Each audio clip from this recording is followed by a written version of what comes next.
stoned and drunk, and then people thought he was playing a role, but I'm like, that's just Tommy. But yeah, we came here, when I was writing The Disaster Artist, I was here, did the morning news, and it's just incredible how much like Toronto supports this film. And we did the Disaster Artist world premiere at TIFF, so Toronto is and I love that there's a lot of new people here tonight, because this is going to change your life. It's definitely going to change your view on cinema, and you'll never be the same, hopefully in the best possible way. In fact, the very first room audience was my family. We just finished filming, and I had a VHS rough cut of the movie, and I went home, and my mom is like this very strict French Sicilian woman. She's like, so what have you been working on? I'm like, sit down, I'll show you. So I put in this VHS rough cut, and within 5 minutes, she's like, oh dear God, you made a porno? So the first 15 minutes are very unique.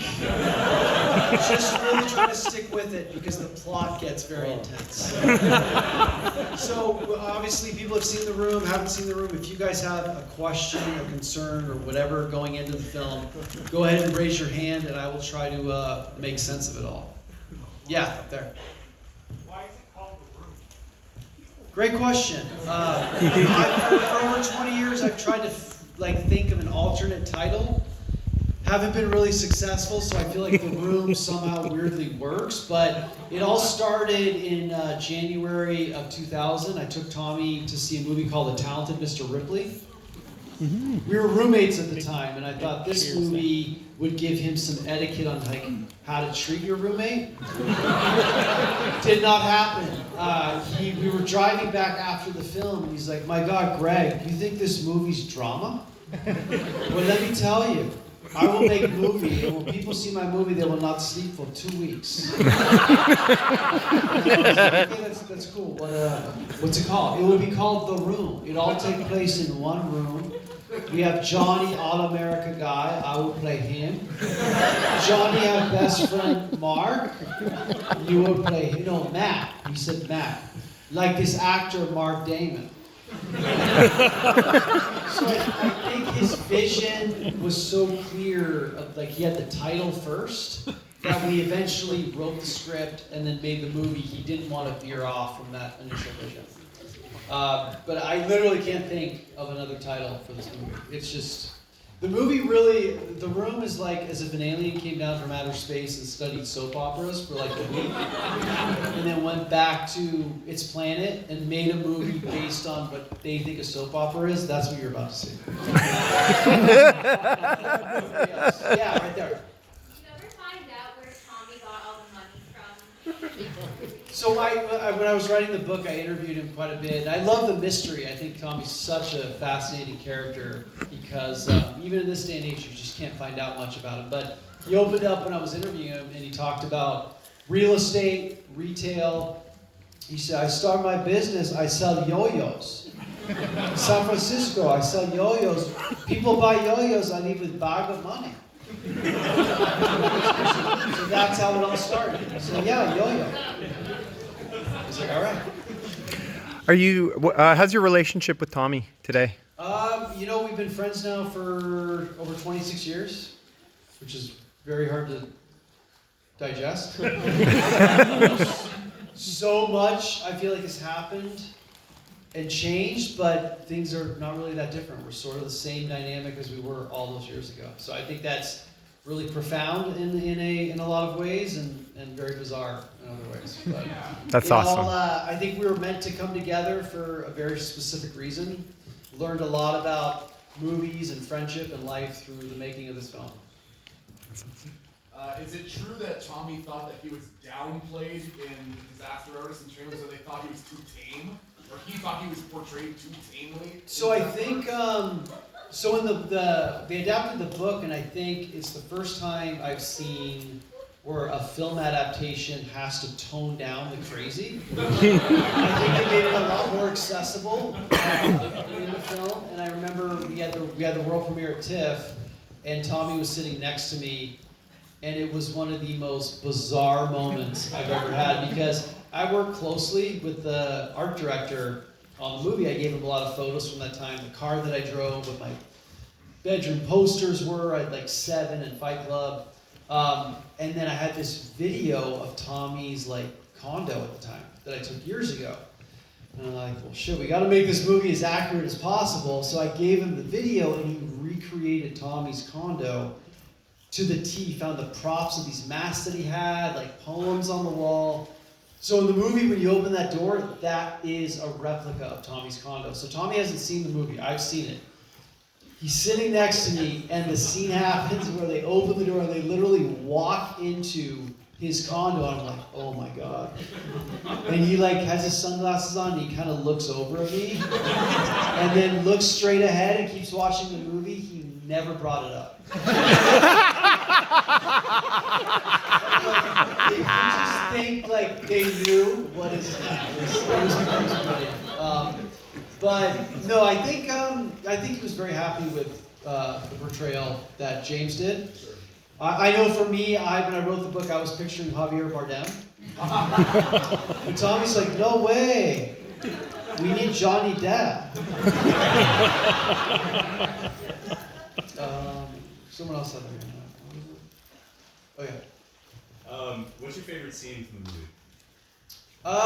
There's so many great scenes. I mean, I think one of the ones that's probably the most absurd that I early on I loved showing people was when I shoved the guy into the trash can. Because that's usually when they just lose it. They're like, why did you do that? But I think probably the best scene is the high mark scene. Because there's nowhere in the world you put that scene on, and it's such an honor because the whole audience will say like, shh. And I think it's just like such a compliment. Yeah, right there. Did he ever explain where the football and wedding tux scene sort of came about? So the football stuff started, Tommy and I, when we first met, I'm obsessed with football. So I introduced him to football, trying to teach him how to throw a spiral. So that was a big thing in our friendship. So I get that. He included that in a lot of scenes. I think that's kind of what bros do, is play football. I'm like, it's cool, maybe not in every scene, but I'm like, okay, cool. The tuxedo scene was brought about because he told me, I have a great idea. We play football in tuxedo. Never happened before. So we just like, on a Wednesday, he had the idea to shoot that. We went on a Thursday night and got these tuxedos at Bloomingdale's in LA. And on Friday, we were filming the scene, so we had no time for alteration. So when you guys watch it, look closely this time. None of our tuxes fit. Yeah. What do you and Tommy talk about nowadays? Good question.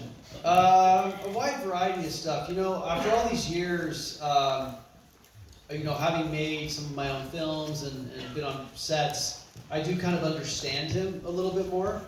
I mean, not to the point where I'm going to show my ass in my next movie, but I do understand like having a vision and really being clear on what you want to do and making people, you know, at the time, Tommy was very clear, you know, people didn't understand that. So we talked a lot about like filmmaking, business, and just like wacky stories. So after all these years, I definitely kind of understand more or less what he was trying to do with the movie. So is it true that Johnny's original character was supposed to be he's a vampire? Yeah, actually, we talked about that in our last conversation. He's like, my God, you put this in the book that people misunderstand, Greg. They think Johnny vampire, but now I make vampire movies. Yeah, it was one of the ideas he had. He wanted the ending of the movie to have like a car scene where it flies off the roof and it reveals Johnny's vampire. I truly thought it was a brilliant idea, and I really wanted to like film an alternate ending, but the crew said if we spend time doing that, they would all quit.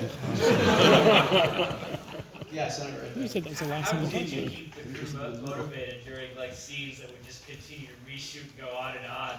Would they ever like, what is happening? So I was sort of the mediator, the translator, and I think with the crew, a lot of times I think they felt really bad for me because they thought he's really trying to make this work. We're going to try to stick it out. And they did as long as they could, and then Tommy would do something insane, and then they'd all quit. So by the time we ended up at the end of shoot, we went to San Francisco. to shoot the Anyway, How's Your Sex Life, the doggy scene. We had like a 3-person crew. It was like a camera guy and a sound guy. That's the only people that were willing to stick it out. But ironically, for filmmakers out there, it's kind of insane that when we went to San Francisco, we had no crew, like very little setup, and we filmed that high doggy scene, which might be like the most memed, talked about scene in the entire film. And I don't know what that says about filmmaking. You point and shoot, and you never know what you're getting. I had no idea that day we were getting such cinematic magic. Because Tommy didn't know the dog was real. He thought it was it's really, it goes to show how important it is to get out and make stuff and film things, because you never know. There might be a fake dog. All right, one more, yeah. How did Tommy's self-image and confidence change after the room came? I think he was probably, because when we made The Room, it was supposed to be very serious. When you guys watch it, it'd probably be hard for you guys to believe that. But he wanted people to be in tears at the end of the film. It's a very emotional take that he had on it. So I think when people found it so funny, he was probably a little confused and alarmed, but he definitely rolled with it. And I think the fact that people love the movie and enjoy it in the way, they love the movie like the same way they love The Godfather, in a very different capacity, but I think he sees that it brings people a lot of joy, so I think he's happy with that, and realized the vision he had may have totally gone off center, but it's still, it's still attracted people. One more? Yeah. You mentioned vampires earlier on. In your book, you talked about Johnny, Tommy, talking about a movie called The Vampire of Alcatraz, King of Vampires. Yeah. Can you tell us a little bit about that? Great question. So when we first met in the acting class, I approached him to be scene partners, and he's like, "Well, why you ask me?" And I'm like, "Oh, I think your performance was great." And he's like, "Well, okay, we can meet. We can be scene partner, but you have to meet me tomorrow at Bank at 3 p.m." And I'm like, "Okay. Does he work there?" I was like, "Let's just do it." And so I show up at the Bank, 3 p.m., 3:30. I brought a soccer ball with me because I figured he would flake and I'd go to the park and play soccer. And so he shows, I was like, what kind of car is this guy going to drive? That was like what I was really interested in. I should have been thinking, I want to really learn how to act, but I'm like, this guy's more interesting than that. So he rolls up in a brand new Mercedes, and I was like, I was not expecting that. And so I get in, and I'm like, cool car. He's like, don't talk about it. I'm like, okay. And then so as we're driving, he's like, look, I need to eat, okay, because I get cranky if I don't eat. So we go have lunch. Don't worry, I pay. I was like, all right. It's a little weird. So we go in, we have kind of like in the disaster artist, we go have lunch, we're reading the scenes. And then he's like, so you have this ball, right? I'm like, yeah. He's like, let's go play with ball. So we go to the park and we start playing soccer, and then he's like, come here. And I'm like, what? He's like, closer, I don't want people to hear, my God. So I go closer, and he's like, I have a secret for you. Vampire live in this park. And so I'm like, that's cool, really? He's like, yeah, not just any vampire. Vampire from Alcatraz. I was like, that's kind of a cool title. So like a lot of time went by, and I was in this place in San Francisco, and I find this like script pages with the title Vampire from Alcatraz, King of Vampires, and I'm like looking at it while he can't see, just to see what it's about. And sure enough, the vampire character's name is Johnny. So I've been dying to read the rest of that, but hopefully we'll make a vampire movie, since he's been talking to me about that since we met. So we got to make the Vampire from Alcatraz. All right, we got to start the movie soon, but I want to do a photo of you guys.